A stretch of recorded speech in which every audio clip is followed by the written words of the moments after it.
একজন দুর্গাপুর নিবাসী শান্তনুবাবুর কাছে শুনলেন, যিনি তৃণমূল কংগ্রেসের প্রার্থী হয়েছেন রবি দত্ত, তার দুর্নীতির কথা।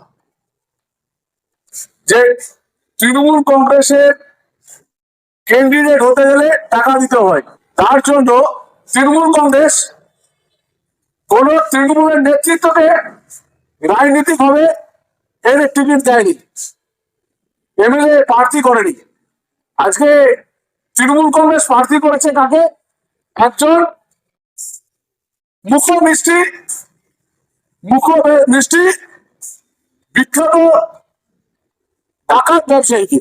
কিন্তু ইনি যে হয়েছেন কইও, যে ডকুমেন্টস আমরা হাতে পেয়েছি, তাতে মানে ব্যবসায়ী তো সে তার টাকা পয়সা ছাড়া কিছু বুঝবেন না।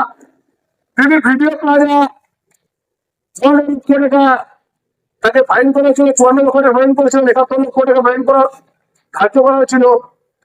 তিনি এখন দেখেছেন যে শুধুমাত্র এডি দিয়ে টাকা চুরি করলে হবে না, এডি দিয়ে তো জমি সেটা প্রতি হস্তান্তরে 10 থেকে 15 লক্ষ টাকা এবং 15% টাকা তিনি গ্রহণ করেন। তিনি গ্রহণ করার পর, তিনি এডিডিএ চেয়ারম্যান হওয়ার পর তার পারিবারিক সম্পত্তি কয়েক হাজার গুণ বেড়েছে। প্রায় আমি যতদূর শুনেছি, আমাদের সমীক্ষা চলছে, যে 2,500 কোটি টাকার উপরে সম্পত্তি হয়েছে এডিডিএ চেয়ারম্যান হওয়ার পর। সেখানে যেখানে সম্পত্তি ছিল 40 কোটি টাকা, সেখানে 2,500 কোটি টাকার উপরে সম্পত্তি হয়েছে। প্রতিটা জায়গাতে যেসব ফ্ল্যাট হচ্ছে, উনাকে উপটকন দিলে তাহলে আর কাউন্সিলরের অনুমতি দরকার হচ্ছে না, পৌরসভার অনুমতি দরকার হচ্ছে না। উনি ডাইরেক্টলি করে দিচ্ছে, তাদেরকে ডাইরেক্টলি করেছেন যারা ওনাকে পয়সা দিচ্ছে এবং ভাইপোটাকে দিয়ে পাঠাচ্ছে। আজকে আমরা আপনাদের ডকুমেন্টস দিচ্ছি, তো তার আগে কিছু কিছু কথা আবার তুলে ধরছি। আমি যে এই ডকুমেন্টস নিয়ে আমরা সর্বদা আন্দোলন তো করবোই, আর দুর্গাপুরবাসীকে একটা অনুরোধ করবো, তৃণমূল কংগ্রেস পুরোপুরি ভাবে রাজনীতিক হয়ে বিক্রি হয়ে গেছে।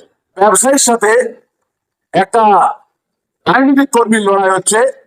যে ব্যবসায়ী যদি সমাজের জন্য কিছু করতে চাইছে, জানতাম যে হসপিটাল করেছে, বিনা পয়সায় চিকিৎসা হচ্ছে, তাহলে সেই ব্যবসায়ীকে বলতাম ভোট দিন। যে ব্যবসায়ী হোটেল ব্যবসা করছে এবং তার সাথে সাথে এখন মাইনিং থেকে শুরু করে সমস্ত উপকরণের টাকা, আসানসোল শিল্পাঞ্চলের টাকা তার কাছে যে পৌঁছাচ্ছে, তিনি কালীঘাটে পৌঁছাচ্ছে এবং তিনি বিদেশে পাচার করছেন। কেউ কিছু অভিযোগ করলে যে তার উত্তর দিতে হবে, একটা তার বাস্তবগ্রাহ্য ব্যাপার তো থাকতে হবে।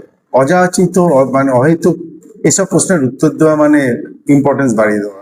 আই ডোন্ট বিলিভ এগুলো কোনো প্রপার কোশ্চেন।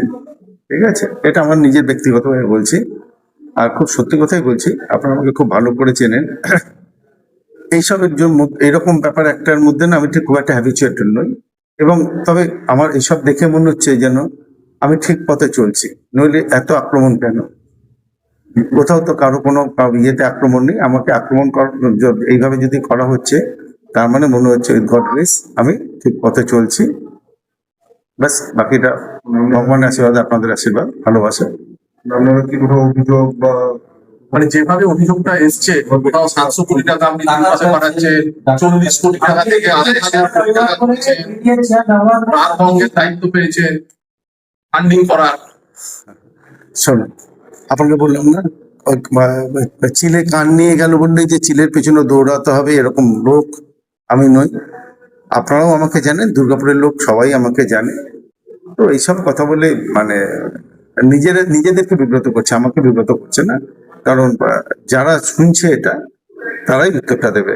হ্যাঁ, আমার দেওয়ার প্রয়োজন পর্যন্ত নেই। যারা লিগ্যাল লোক আছে তারা দেখবে। আমি এতটা আমি এই নিয়ে কোনোদিন ইয়ে করিনি অনেস্ট।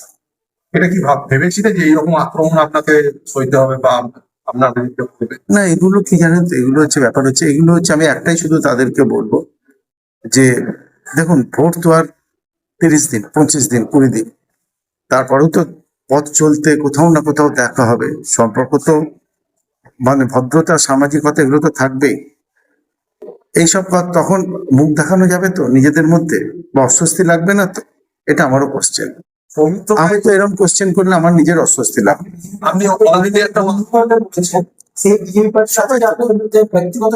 ঠিক আছে, দেখুন এগুলো হচ্ছে, আবারও বলছি, এগুলো হচ্ছে হয়তো জানি না, আমি তো নির্বাচনের প্রথম, এগুলো হয়তো নির্বাচনের রঙ্গ। এবার সংস্কৃতি তো নিজের নিজের, শিক্ষা, সংস্কৃতি, কালচার, এগুলো নিয়ে তো আমি কাউকে শিক্ষা দিতে পারবো না। নিজের শিক্ষাটা নিজের কাছে রাখলাম, বাকিটা বিচারটা ছেড়ে দিলাম সবার উপরে।